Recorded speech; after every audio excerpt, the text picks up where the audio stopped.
कार्तिक 9 साल का था। उसके मम्मी पापा एक ही कंपनी में काम करते थे। उनके ऑफिस चले जाने के बाद वो अकेला रह जाता था, इसलिए उसका ध्यान रखने के लिए घर में एक नैनी रखी हुई थी।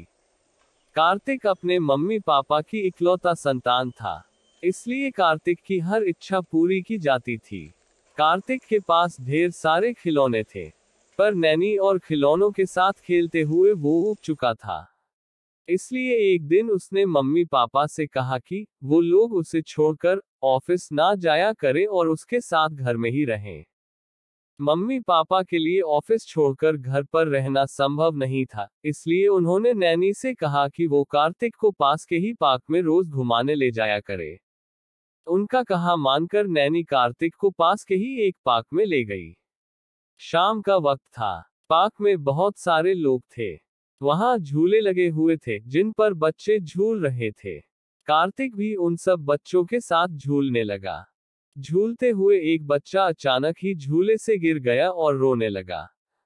उसको रोता देख उसकी दादी उसके पास आए और उसे गोद में उठाकर चुप कराने लगी। बच्चे को चुप कराने के लिए उसकी दादी ने पार्क में ही खड़े आइसक्रीम वाले से आइसक्रीम भी दिलवा दी।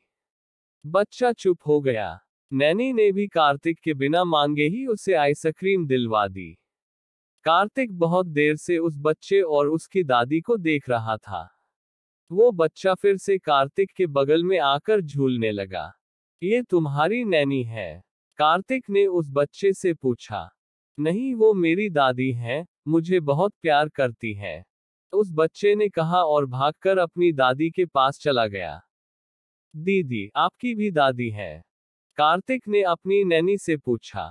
नहीं, मेरी दादी तो अब इस दुनिया में नहीं रही, पर नानी है और नाना जी भी, नैनी ने बताया। फिर कार्तिक और नैनी घर आ गए। रात को कार्तिक के मम्मी पापा घर आए तो कार्तिक ने उनके सामने एक अजीब सी जिद रख दी। वो कहने लगा कि मुझे दादी दादाजी, नानी और नाना जी चाहिए। उसके मम्मी पापा उसकी बात सुनकर चौंक गए। नैनी ने बताया कि पार्क में बहुत से बच्चे अपने दादा दादी के साथ आते हैं। उन्हें देखकर ही कार्तिक के मन में यह बात आई। कार्तिक की मांग गलत नहीं थी, पर पूरी भी नहीं हो सकती थी, क्योंकि चारों में से कोई भी अब इस दुनिया में नहीं था। और रही रिश्तेदारों की बात, तो उसके मम्मी पापा दूसरे शहर में रहते और रिश्तेदार दूसरे शहर में थे। मम्मी पापा ने कार्तिक को समझाने की बहुत कोशिश की, मगर वो नहीं समझा। उसने नैनी के साथ पार्क जाना भी बंद कर दिया और हमेशा चुप चुप और चिढ़ा हुआ रहने लगा। कार्तिक की ऐसी हालत देखकर उसके पापा को एक उपाय सूझी। चलो आज हम दादाजी, दादी, नानी और नाना जी सबसे मिलेंगे, कार्तिक के पापा ने कहा। कार्तिक बहुत खुश हुआ। फिर उसके मम्मी पापा उसे एक वृद्धाश्रम ले गए। कार्तिक को देखकर वृद्धाश्रम में मौजूद वृद्ध लोग बहुत खुश हुए।